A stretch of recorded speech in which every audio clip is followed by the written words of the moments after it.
YouTube channel. I'm Judith Patterson. I'm an independent Stampin' Up! Demonstrator in Texas.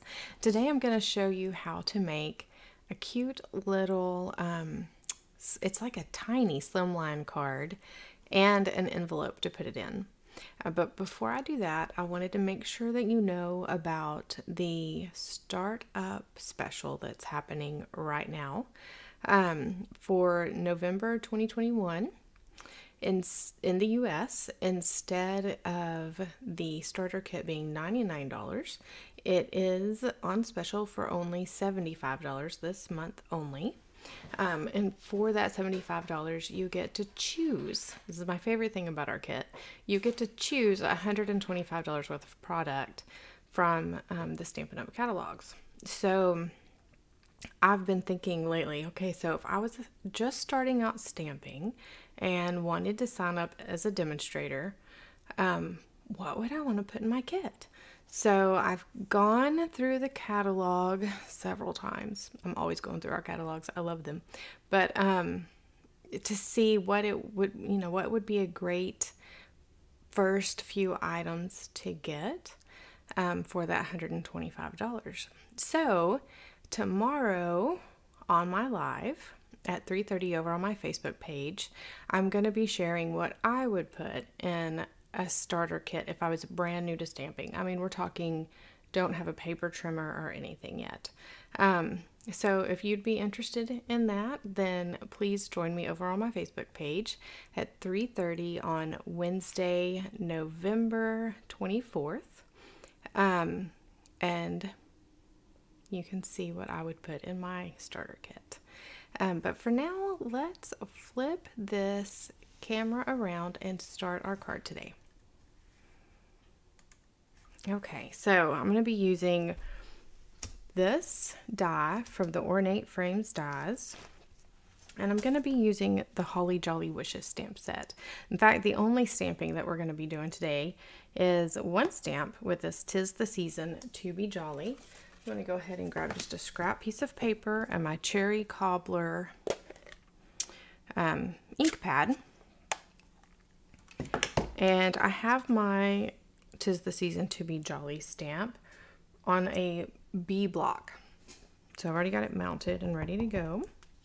And this is just basic white cardstock. So I'm going to go ahead and stamp that and let that ink be drying while I do some other steps. Closing my ink so I don't end up with red ink everywhere. Okay, so like I said, we're going to be doing the card and the envelope. So the card, this is Cherry Cobbler cardstock, and it measures 5 inches by 4.5 inches, and I have it scored at 2.5 inches. This piece is for the inside. It is 4 1/4 by 2 1/4, and this strip is for the inside also, and it's just it's 1/4 of an inch by 2 1/4 inches. I think I cut it a little long, so I'll use my paper snips to trim it off in a little bit. And then this designer series paper is from Tidings of Christmas DSP. And it is also cut 2 1/4 by 4 1/4 inches. It's going to go right on the front of our card here. But before I do that, I'm going to grab my glue dots. I'm going to put a glue dot on the end of this elegant trim. I'm using the silver. You can use gold if you prefer. I'm going to put this glue dot on the back of this card about 1/4 of the way up. This isn't exact. I'm just guessing here. I'm going to wrap this around 3 times, and then I'm going to secure the other end to the other side with another glue dot.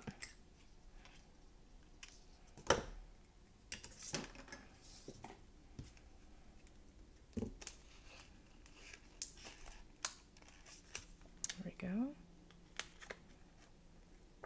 Okay, so that's stuck down there pretty good now.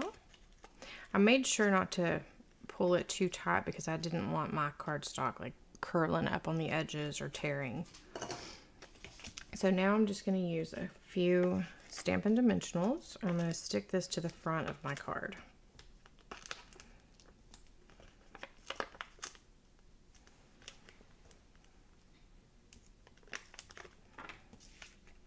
So this card is fairly small.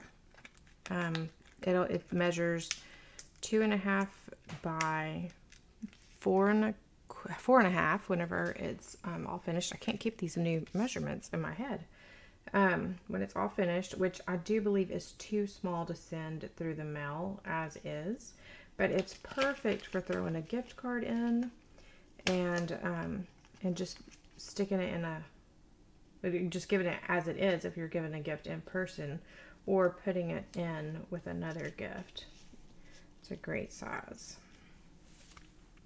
It's just a fun little card size. Okay, so I'm gonna tie a bow around these 3 strands of trim with another strand of trim.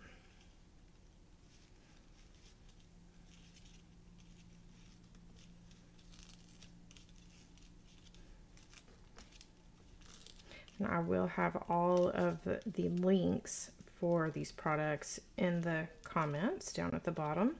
And you can also go to my blog. I'll leave a link for this post on this card so that you can get the measurements for all of these pieces in cardstock. Okay, I think I'm being a little too finicky with that bow. There we go. Okay, so now let's go ahead and cut out our sentiment.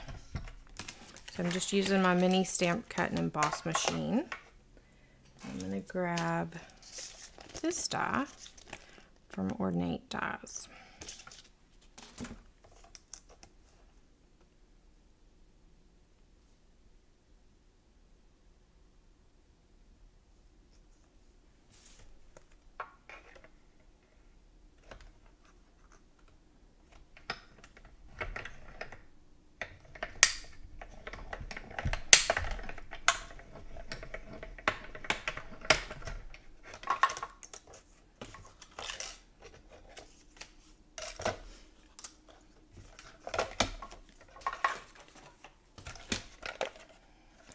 Fold this up and get it out of my way.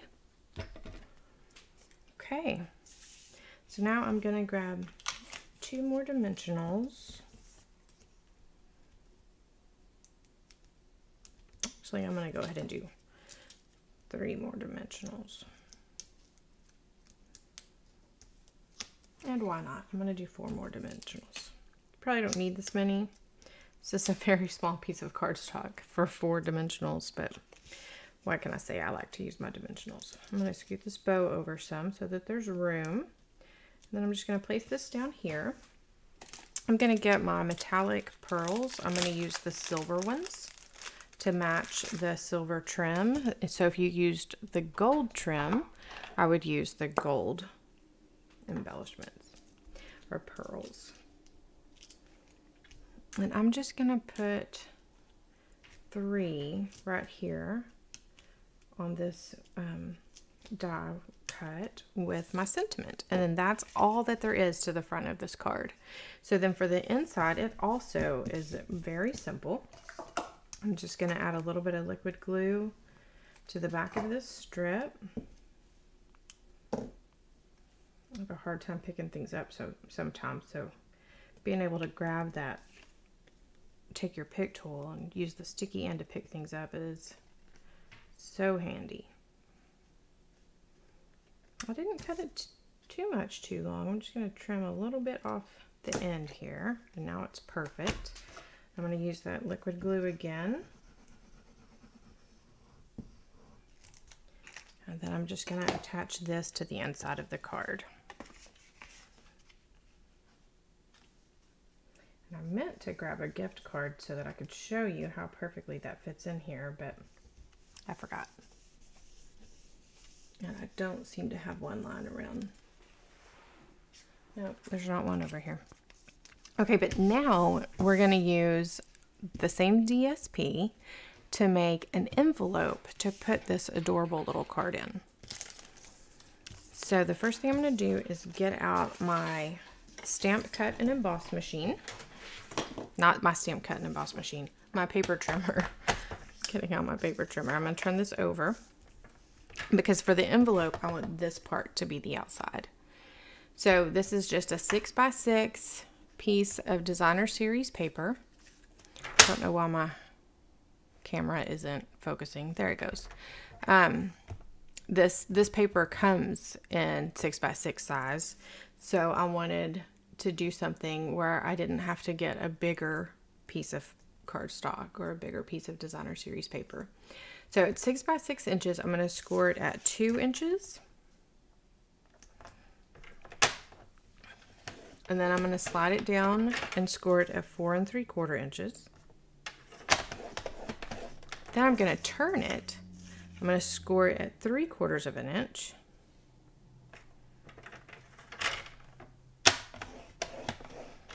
I'm going to slide it down and score it again at 5 1/2 inches.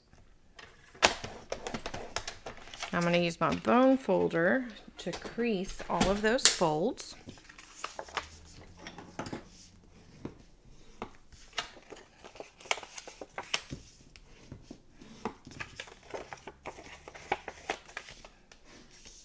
And then once they all have a good crease, I'm going to use my paper snips again to cut off the corners. So, and I'm going to come in at a little bit of an angle at each of these. And that just gives me a little bit more room to fold. And you can always trim off a little bit more.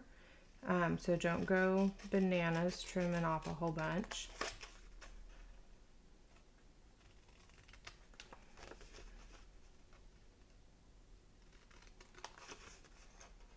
The first time I did this, I just kept trimming a tiny little sliver, and then I would trim a tiny little sliver again till I got it right. And there is nothing wrong with that. In fact, I might have to go back and do that again this time.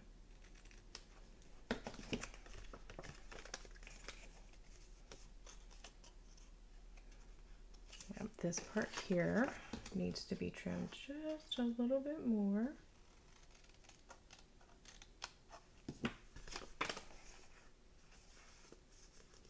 And that's good on the bottom. Okay. So now what I'm going to do, I have it folded like this. I'm going to get my trio punch and I'm going to punch out just the corners so that they're rounded. I need a better angle. And I have the edges folded in just so that I can get this in here in the right way.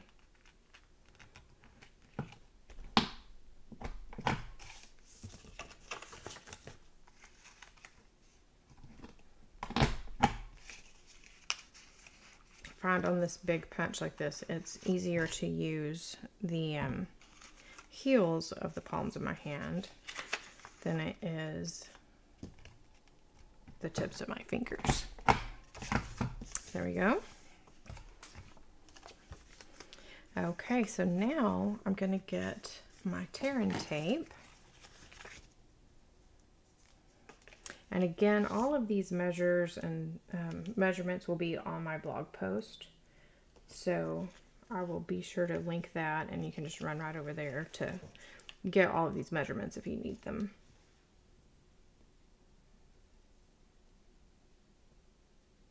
So I'm putting one on the larger flap on the side. I'm putting a strip of tear-in tape. And I'm putting one on the top flap and the bottom flap. The top flap I'm going to leave alone. I won't seal that until I'm ready to give my card to someone. But the side flap and the bottom flap I'm going to go ahead and seal up.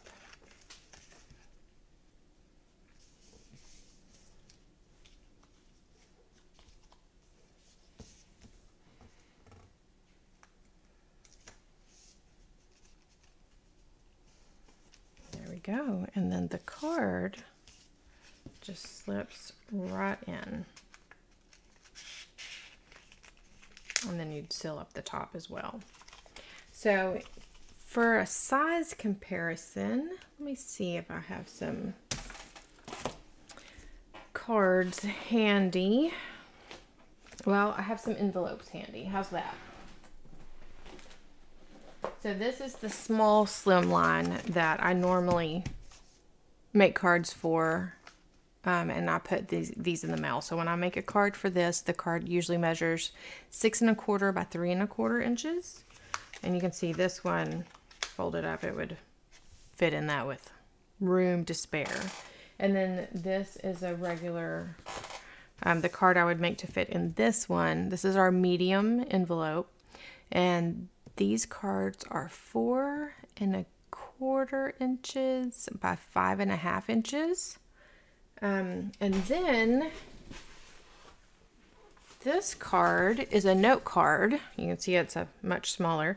It is 3 1/2 by 5 inches.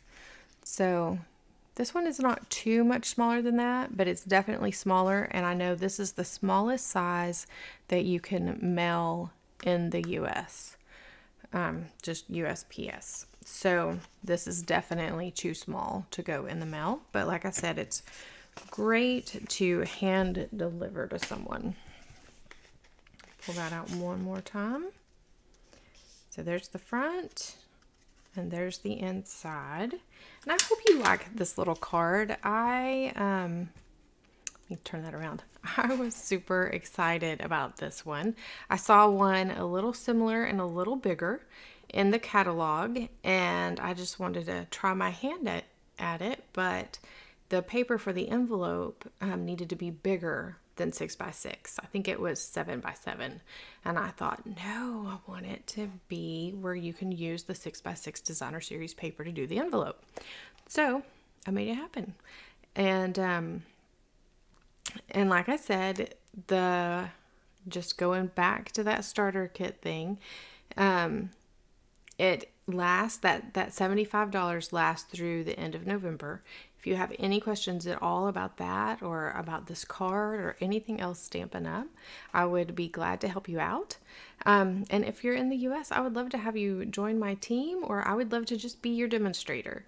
So let me know what I can do to help you. I hope that you have a wonderful Thanksgiving and a great week with family and friends. Happy stamping!